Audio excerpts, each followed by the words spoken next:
کہ بنی اسرائیل کا کوئی ولی ہو تو اس کی کرامت ہو سکتی ہے، اور نبی پاک کی امت کا ہو تو اس کی ہو ہی نہیں سکتی۔ کیا معنی ہے اس بات کا؟ اور لوگ ہیں کہ داد و تحسین دے رہے ہیں، واہ واہ کر رہے ہیں۔ اللہ تعالیٰ سمجھنے کی توفیق عطا فرمائے۔ حضرت عائشہ صدیقہ رضی اللہ تعالیٰ عنہ فرماتی ہیں ایک عورت تھی اور اسے نبی پاک صلی اللہ تعالیٰ علیہ وسلم نے وہ کلمہ پڑھ کے مسلمان ہوئی، مدینہ طیبہ آ گئی تو حضور نے مسجد نبوی شریف میں اس کے لیے مکان، ایک سادہ سا کمرہ ساتھ مسجد کے بنوا دیا، وہیں رہنے لگی۔ اکثر وہ سیدہ طیبہ کے پاس آتی تو حضرت عائشہ صدیقہ رضی اللہ تعالیٰ عنہ فرماتی ہیں وہ بڑی باتیں سناتی اور آخر میں کہتی وہ ہار والا دن بھی بڑا عجیب دن تھا، اور میرے رب کی قدرتوں کا دن تھا، وہ بھی بڑا عجیب دن تھا۔ سیدہ عائشہ صدیقہ رضی اللہ تعالیٰ عنہ ایک دن فرمانے لگی کہ تو ہار والے دن کا بڑا ذکر کرتی ہے، وہ کیا دن تھا؟ تو خاتون کہنے لگی اماں جی وہ دن تھا جب میرے رب پر بھروسہ اور مضبوط ہو گیا، جس دن میرا اپنے رب پر توکل اور بڑھا، میرے ایمان میں یقین میں اور پختگی آئی۔ کہنے لگی میں ایک گھر کی کنیز تھی، نوکرانی تھی، اس گھر میں ایک بچی تھی جس کے پاس سونے چاندی ہیرے جواہرات کا ہار تھا۔ اس زمانے میں چمڑے کے اوپر لوگ ہیرے جواہرات لگاتے تھے، کئی دفعہ سرخ رنگ کے چمڑے پہ لگائے جاتے تھے، وہ بچی پہنتی تھی۔ تو کہتی ہوں بچی کے اس نے اتار کے رکھا یا اس سے گرا وہ ہار تو چیل اسے اٹھا کے لے گئی گوشت سمجھ کے، اور میرے سامنے اٹھا کے لے گئی۔ گھر والوں نے مجھ سے پوچھا، یہ بخاری میں موجود ہے، گھر والوں نے پوچھا مجھ سے کہ وہ ہار کہاں ہے، تو میں نے کہا چیل اٹھا کے لے گئی۔ گھر میں کچھ چوری ہو جائے تو سب سے پہلا الزام کس پہ لگتا ہے؟ ملازمین پہ۔ کہتے انہوں نے مجھے بڑا مارا، بڑی تکلیف تھی، حتیٰ کہ میری شرمگاہ تک کی تلاشی، میری عزت اتنی خراب کی میں بتا نہیں سکتی۔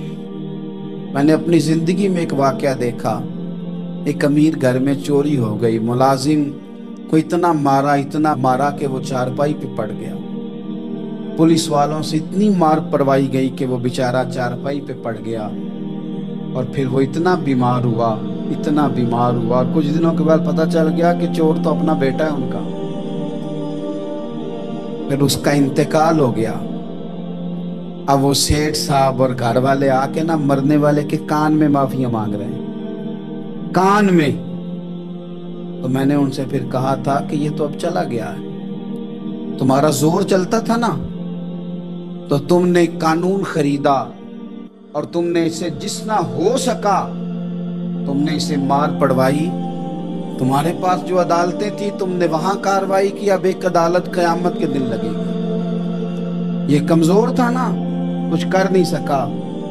میرے نبی پاک صلی اللہ علیہ وسلم نے فرمایا سن لو، اگر سینگ والی بکری نے بغیر سینگ والی بکری کو تکلیف دی ہوگی نا تو قیامت کے دن اسے بھی بدلہ دینا پڑے گا، کہ تیرے پاس سینگ تھے اور تو نے اسے مارا تھا۔ وہ خاتون عرض کرتی ہے سیدہ عائشہ کی خدمت میں کہ مجھے بڑا مارا، مجھے تکلیف دی، میں کہہ رہی تھی کہ میرے سامنے چیل لے گئی ہے پر وہ نہیں مان رہے تھے، اماں جی انہوں نے مجھے بڑا مارا۔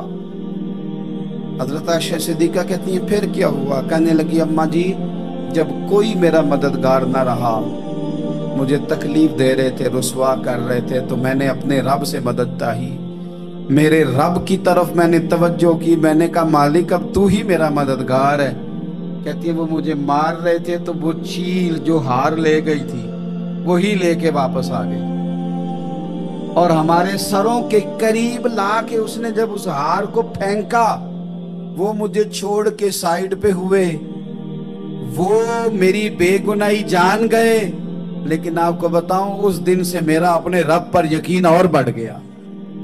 مجھے سمجھ آ گئی کہ جب انسان پورا ٹوٹ جاتا ہے اور جب کوئی چاروں جانب اس کا مددگار نہیں ہوتا تو رب تو ہوتا ہے نا، اللہ تو اس کا مددگار ہوتا ہے نا، وہ تو پھر اپنے اس بندے کی مدد کرتا ہے نا، پھر وہ تو توانائی دیتا ہے نا، وہ تنہا نہیں چھوڑتا، وہ تو آنسوؤں والوں کے آنسوؤں پہ بڑا کرم فرماتا ہے، وہ تو قسم پرسی میں آ جاتا ہے، اس کی رحمت بڑھ کے استقبال کر لیتی۔ تو بھائی جب آپ پر اللہ کی حکمت کے تقاضے پورے ہونے لگے اور زندگی میں کبھی کوئی ایسا وقت آئے کہ آپ محسوس کریں کہ تنہا رہ گئے ہیں اور کئی اپنے بھی مخالفین کی جماعت میں نظر آنے لگے ہیں، تو اس وقت پھر دل، روح، زبان اور ذہن کو یکجا کر کے سمجھ لینا کہ جب ساری دنیا ساتھ چھوڑ جاتی ہے تو رب کی رحمتیں اس وقت بھی ساتھ رہتی ہیں اور اللہ کی مدد اس وقت بھی بندے پہ کرم نوازی کرتی ہے۔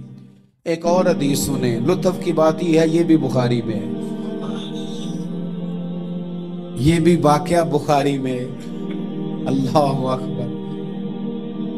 ایک شخص نے نا ایک بندے سے قرض مانگا، اس نے کہا مجھے قرضہ دو۔ وہ کہنے لگا کہ کتنا قرضہ؟ اس نے کہا 1000 دینار۔ دینار سونے کا ہوتا تھا، درہم چاندی کا ہوتا تھا۔ 1000 دینار چاہیے۔ اس نے کہا کوئی گواہ ہے تیرے پاس؟ غریب کا گواہ بھی کوئی نہیں بنتا، کبھی الجھ جائے نا کوئی بندہ تو کئی اپنے بھی کہہ دیتے ہیں کہ ہم اس کے قول فعل کے ذمہ دار نہیں ہیں۔ ایک غریب آدمی کو قرض کی ضرورت پڑ گئی، 1000 دینار چاہیے۔ میں کہہ چکا ہوں کہ درہم چاندی کا ہوتا تھا، دینار سونے کا، اب 1000 دینار لینا ہے۔ تو جس بندے سے اس نے کہا، اگرچہ وہ نیک بندہ تھا، اس نے کہا یار 1000 دینار دے دو، تو کہنے لگا کوئی گواہ ہے تیرے پاس؟ وہ کہنے لگا غریبوں کا گواہ کون ہوتا ہے؟ ہاں ایک گواہ ہے۔ کہا کون؟ کہا میرا رب، وہ تیرے اور میرے بیچ گواہ ہے۔ اس نے کہا کوئی کفیل، اگر تو پیسے نہ دے سکے تو وہ بعد میں دے دے، یا تجھے کچھ ہو جائے تو وہ دے دے۔ اس نے کہا کفیل بھی میرا اللہ ہی ہے، میرے پاس اگر ہے تو رب کریم کا نام ہے، اگر اعتماد کر سکتا ہے تو کر لے۔ بندہ نیک تھا، اس نے کہا رب کے نام پہ، رب کی کفالت پہ، اللہ کو گواہ بنا کے میں تیار ہوں تجھے 1000 دینے۔ اس نے 1000 دینار دے دیا، وقت واپسی کا طے ہو گیا۔ وہ چلا گیا پیسے لے کے۔ اس نے پوری محنت کی کہ میں نے وقت پہ پیسے لوٹانے، پوری محنت بھی کر لی، اللہ نے مدد بھی کر دی، پیسے بھی اس تاریخ کو اسے مل گئے۔ بعض لوگوں کا تو لوٹانے کا دل ہی نہیں نہ ہوتا۔ فرمایا حدیث پاک میں کہ تو لوٹانے کا ارادہ کر، رب تیری مدد بھی فرمائے گا۔ لیکن یہاں بہت سارے لوگ کہتے ہیں خیر ہے، ارادہ ہی نہیں، تو پھر جس طرح کا بندے کا گمان ہو رب بھی اسی طرح کا معاملہ فرماتا ہے۔ اس نے پیسے جمع بھی کر لیے اور واپس دینے کو تیار بھی ہو گیا، لیکن رستہ بحری جہاز کا تھا، کشتی کا تھا، دریا کے رستے واپس آنا تھا۔ اب وہ جب آ گیا دریا کے کنارے تو بڑی کوشش کی، پر وہاں اسے کوئی کشتی نہیں ملی۔ وقت پہ پیسے لوٹانے ہیں، سفر کرنا ہے، اب سواری میسر نہیں ہے۔ سوچ سوچ کے پریشان تھا کہ میں نے تو اللہ کے نام پہ لیے۔ اچانک دل میں ایک تجویز آئی، اس نے ایک لکڑی لی، لکڑی کو اندر سے کھولا، 1000 دینار اس میں بھرا، بخاری پڑھ رہا ہوں، اور ساتھ ایک خط بھی لکھا کہ یار میں پیسے پہنچانا چاہتا تھا پر مجھے کوئی چیز نہیں ملی دریا کے اس پار آنے، اللہ کے نام پر تیری طرف روانہ کر رہا ہوں۔ اور یہ کہہ کہ وہ لکڑی دریا میں رکھ دی، وہ لکڑی ڈوب گئی ہے، واپس آ گیا۔ وہ جس نے پیسے لینے تھے وہ عین مقررہ وقت پر دریا کنارے آیا۔ صبح سے سر شام تک اس نے انتظار کیا، دل ڈھلنے لگا تو دل میں خیال آ گیا کہ یار نہیں، اس نے دینے ہی نہیں، جھوٹا وعدہ کر گیا، پہنچا ہی نہیں وقت پہ۔ اب جب واپس لوٹنے لگا تو اچانک دریا میں ایک لکڑی تیرتی ہوئی دکھائی دی۔ کہنے لگا لے جاتا ہوں، شام کو روٹیاں پکانے کے کام آئے گی، ایندھن بنا کے جلا لوں گا، ہنڈیاں پک جائے گی۔ لکڑی اٹھا کے جلانے کے لیے گھر لایا، گمان تھا کہ وہ نہیں آیا وعدہ کر کے، اللہ کو کفیل اور وکیل بنا کے اور گواہ بنا کے پھر بھی نہیں آیا۔ لکڑی لے کے گھر گیا، بخاری ہے، اور جب اس کو چیرا نہ کہ میں اس کی آگ جلاؤں گا، کھولا تو اندر سے 1000 دینار بھی نکل آیا، خط بھی نکل آیا۔ اب ذرا سمجھنا، اس کے دل میں بات کس نے ڈالی کہ تو لکڑی میں پیسے ڈال دے؟ اللہ نے۔ اس بندے کو مقررہ وقت پہ کنارے بھیجا کس نے؟ لکڑی صرف اسی کے ہاتھ آئی تو یہ بندوبست کیا کس نے؟ اللہ نے گھر جا کے چیری تو پیسے بحفاظت اس تک پہنچائے کس نے؟ تو پھر ہمیں بھی توجہ اللہ کی جانب ہی کرنی چاہیے، ہمارے پہ دل کی توجہ رب کی طرف ہی ہونی چاہیے نا، ہمیں ادھر ادھر جانے کی، دیکھنے کی، بندوں پر غور کرنے کی ضرورت کیا ہے؟ وہ پیسے پہنچ گئے، یہ وہاں اپنی جگہ پہ پریشان تھا، اس نے 1000 دینار اور جمع کیا، پھر دوبارہ ایک دن دریا کنارے آیا، کشتی مل گئی، بیٹھ کے اپنے اس بھائی کے پاس آیا، کہنے لگا دیکھنا مجھ پر بدگمان نہ ہونا، پیسے اس تاریخ کو بھی جمع کر لیے تھے، دریا پہ آیا تھا پر کشتی نہیں ملی تھی، پھر میں نے نا لکڑی میں ڈال کے خط ڈال کے تیری طرف بھیج بھی دیے تھے، لیکن آج میں پھر لے کے آ گیا ہوں۔ وہ کہنے لگا خوش ہو جا، جس رب کو تو نے میرا اور اپنا گواہ بنایا تھا اس رب نے میرے تک پہنچا بھی دیے ہیں۔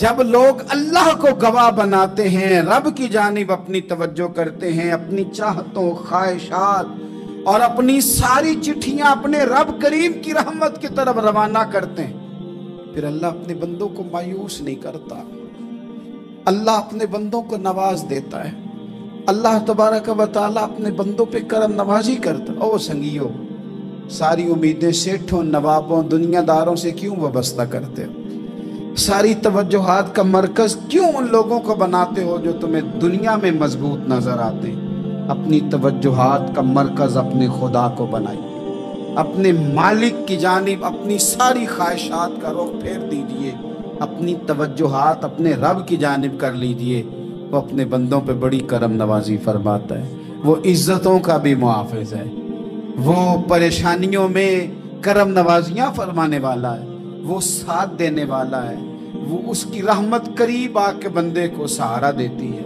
وہ اپنے فضل سے اپنے بندوں کی ہر مشکل میں دستگیری فرماتا ہے۔ اسیاں سے کبھی ہم نے کنارہ نہ کیا، اور تو نے بھی تو دل آزردہ ہمارا نہ کیا، ہم نے تو جہنم کی بہت کی تدبیر، پر مولا تیری رحمت نے گوارا نہ کیا، عدل کریں تے تھر تھر کمبن، اچیاں شانہ والے، تجھے تو فضل کریں تے بخشے جاون، میرے جے منہ کالے، آخر دعوایا ان الحمدللہ رب العالمین۔